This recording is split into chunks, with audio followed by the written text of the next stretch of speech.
Welcome to the Explainer. Okay, let's get right into it. Japan has some of the most incredible science on the planet, right?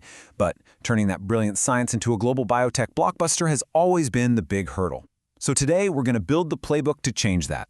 We're laying out a clear, actionable strategy for Japanese startups to not just compete, but to win on the global stage.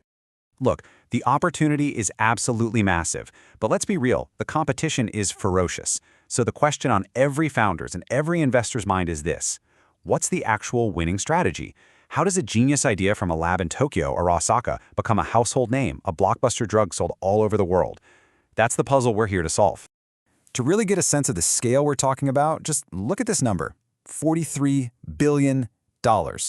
That's the price tag Pfizer put on Seagen, a company that's a leader in advanced cancer drugs. Now, this wasn't just some run-of-the-mill acquisition. No, this was a huge signal flare to the entire industry about where the really smart money is headed. The rewards for getting this right are just astronomical. So where exactly is that smart money going? You should think of this slide as your market map, your treasure map, really. Global pharma giants and venture capitalists are pouring money into four key battlegrounds: oncology, immunology, neuroscience, and this huge booming area of metabolic diseases, like obesity. And they're not just throwing money around. They're hunting for very specific technologies. Things like antibody-drug conjugates, or ADCs, radiopharmaceuticals, and cutting-edge cell and gene therapies. The takeaway here is super simple. If you want to attract a global partner, your science has to live at one of these hot intersections. Okay, so if we want to build a strategy for the future, we have to look at who's winning right now and how they're doing it. And you know what? One country has basically rewritten the rules of the game. So let's dive in and break down China's new playbook. For decades, the startup dream was to get fully acquired by a giant like Pfizer. But honestly, that's a slow, expensive, all-or-nothing kind of bet. Chinese companies have really perfected a new, much more agile model. Instead of selling the entire company, they license out their most promising drug. Think about it. This gets their innovation to the global market way faster, it brings in cash without them having to give up ownership, and they get to piggyback on their partner's huge clinical trial and sales machine. It's a brilliant strategic move. So, did this new licensing model actually work? Oh yeah, the numbers are just stunning. In 2022, Chinese companies made up about 9% of the total value of all global biotech deals. Now fast forward to 2025, and that number is projected to jump to 21%. They've more than doubled their slice of the global pie in just a few years. Over a fifth of all global partnership money is now flowing through Chinese innovators. So what caused this explosion? Why did the deals start flooding in? Well, this quote from a Mizuho Securities analyst really hits the nail on the head. Global pharma companies had a sudden realization.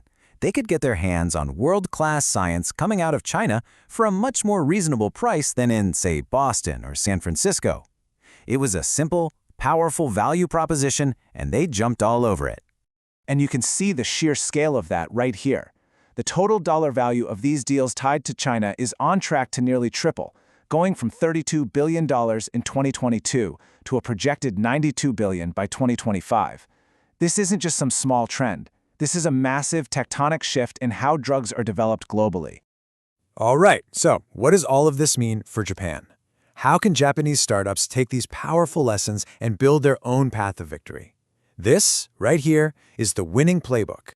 It all boils down to three really critical moves. First, target the demand. Point your amazing science directly at those hot zones where global partners are already writing checks. Second, adopt the partnership model. Make licensing your top priority to get that capital and to get plugged into the global machine. And third, and this might be the most important one of all, master global standards from day one.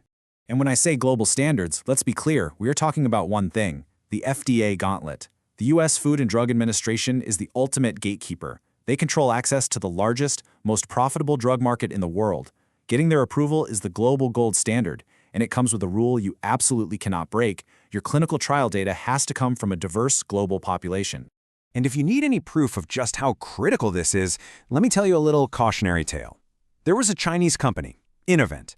They developed a really promising cancer drug, but they ran their clinical trials only in China. So when they went to the US for approval, the FDA committee said no. The lesson was brutal, and it was crystal clear. Data from just one country, no matter how good it is simply not enough for the US market. Period. Now that FDA standard is a really high bar, but this is exactly where Japan has a huge, unique advantage. I mean, the foundation of world-class science, it's already there. And now it's getting supercharged with massive government funding. Like the new 350 billion yen, that's about $2.3 billion startup support plan. You combine that elite science with that kind of serious capital, and you have the perfect launch pad. Okay, we've got the playbook. Now let's look over the horizon. The key to winning isn't just playing today's game. It's about skating to where the puck is going. So where's the next big wave of biotech innovation actually heading? The biotech industry really innovates in these big 10-year waves. The 2010s, that was all about immunotherapy and CAR-T. The 2020s, right now, this is the era of mRNA and CRISPR. So the next decade, well, it's almost certainly going to belong to the fusion of AI with drug discovery and these incredible new in vivo therapies. The startups that truly succeed will be the ones already focused on that next frontier. Which really brings us to our final big question. Japan has the scientific brilliance. That's not up for debate. It now has serious government capital backing it up. And as we've just walked through, there is a clear, proven playbook for global success. All the pieces are on the board. The only question left is, will they be put together to create the world's next biotech superpower?